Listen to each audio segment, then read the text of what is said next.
You got it. Let's bring up Sean. He's next here on the Artie Clear Show on the new Victory 1460. Sean, how you doing, buddy?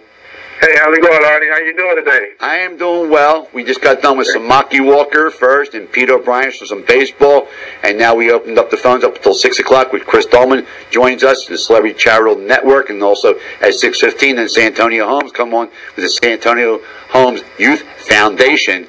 So we got a cookie here on the new Victory here on 1460 the Artie Clear Show, kid. Oh, that's great, man. You got it going on. You got it going on today. The list goes on and on and on, man. I mean, wow, I'm basically, I'm just, working on the new segment of the show, the School Talk Show as well, and I'm paying a tribute to Dr. Jerry Buss as well. I should be releasing that out sometime next week for everybody to view on YouTube. And as also, I put out some tweaks, in regards to, how I felt a little bit more in regards to what Jerry Buss meant to the city of Los Angeles as well as to the fans of Los Angeles because, the man was electric, like you said. I mean, he was committed to winning all the time. He put the franchise together to stay competitive. And that was his thing, to keep the winning franchise going to stay competitive each and every year. Even when the Lakers wasn't even going to the playoffs at times, they stayed competitive during the regular season.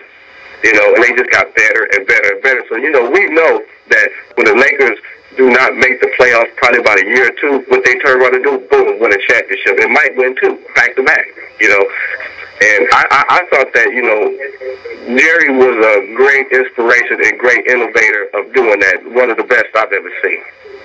He knew the business side of the game, but he also knew how to put a team together that can get along with one another and key players on that team, as well in the clubhouse or the locker room. Clubhouse is baseball, locker room is the basketball. They can get along. And I'll never forget what Magic Johnson on TV said in his first game with the Lakers in 1980. They won it on the last second shot, and he jumped into Jabbar's arms, and he was hugging him, and it's just like they had won the national title or they won the NBA championship. And and Kareem said to Magic, "Listen, take it easy. We got 81 more games to play." Right.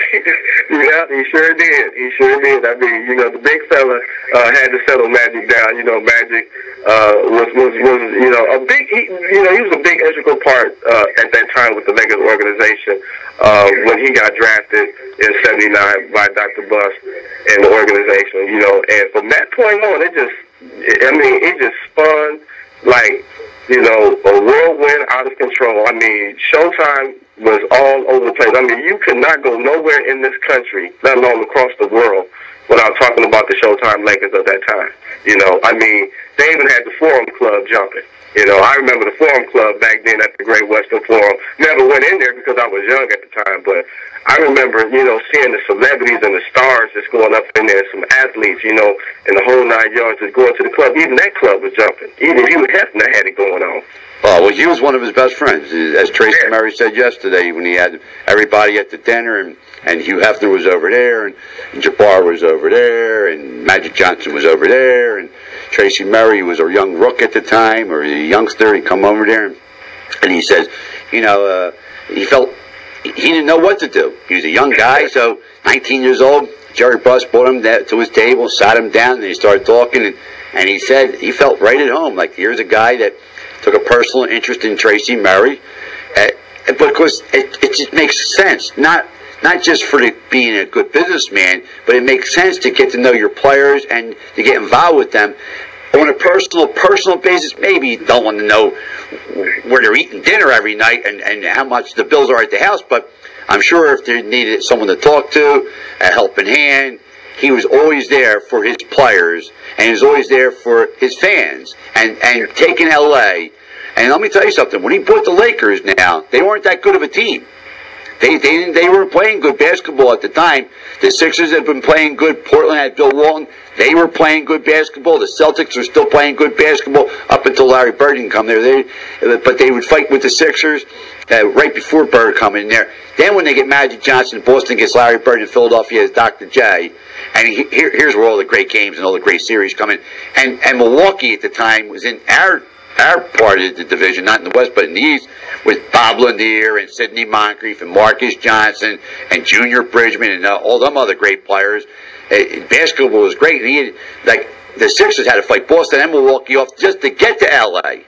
and then fight that monster team off, and they couldn't do it. They beat them one time in '83, but the Lakers, man, he won 10 championships with that team. I don't think there's any owners ever won 10 championships in the modern era. Now, Boston, they did 11 and 13 years, and basketball, I think they only had maybe 8 or 10 teams in the league at that time, not 30 teams in the league. That's a big difference what they had in the league back when Boston won it versus what the Lakers had done through.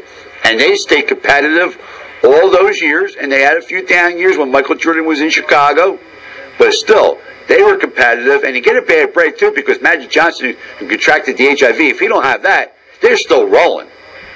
Right, exactly. You know what I'm saying? I mean, and also to add on to that, his accolades, you know, what owner out there have you known, you know, that ever take a team to win 16 division titles? 16. That's a lot. Yeah. That's a lot of division titles. 9 straight seasons, you know, with 60-plus wins or more. You know, that's in today's NBA, that's a hard feat to do. Pertaining to the seasons, consecutive seasons is concerned. You know what I'm saying? I mean, Cleveland with LeBron James, you know, they had a couple. You know, Boston, they had a couple. Atlanta Hawks had one. You know, Sacramento had a few. Spurs had a few.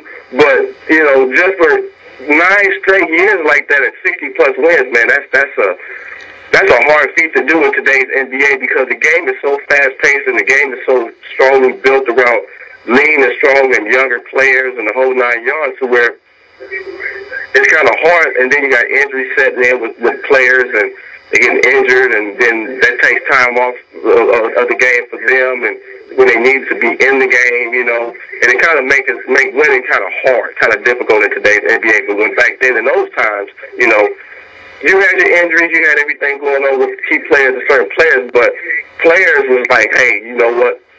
This is all about the championship. This is what we play for. This is why we're here, to win a championship, you know. And they give it their guts and glory and all to make the game exciting, to make the game interesting, to make the game worth paying that admission ticket to go sit in that seat of any arena across the country to watch them play. They were worth the price of admission. When you paid your...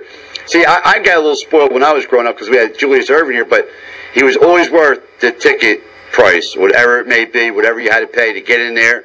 And no matter where your seat was, you're amongst the greatness and the atmosphere, the electrifying atmosphere that you're at the stadium or wherever they were playing those games in L.A. or Philadelphia or Boston or Chicago with Jordan. Those just times down there are just incredible. And those types of things, they don't happen very often, and L.A. has been doing it for a lot of years with the Lakers.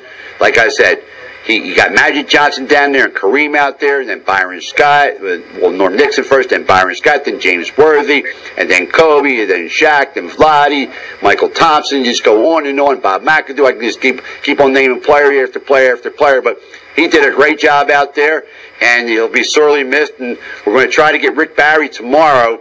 We're going to tape an interview with Rick, and he's going to talk about Dr. Jerry Buss. Michigan, Tally's Market. That's one of my biggest sponsors of the Scoop Talk Show. Happy, I know you listening.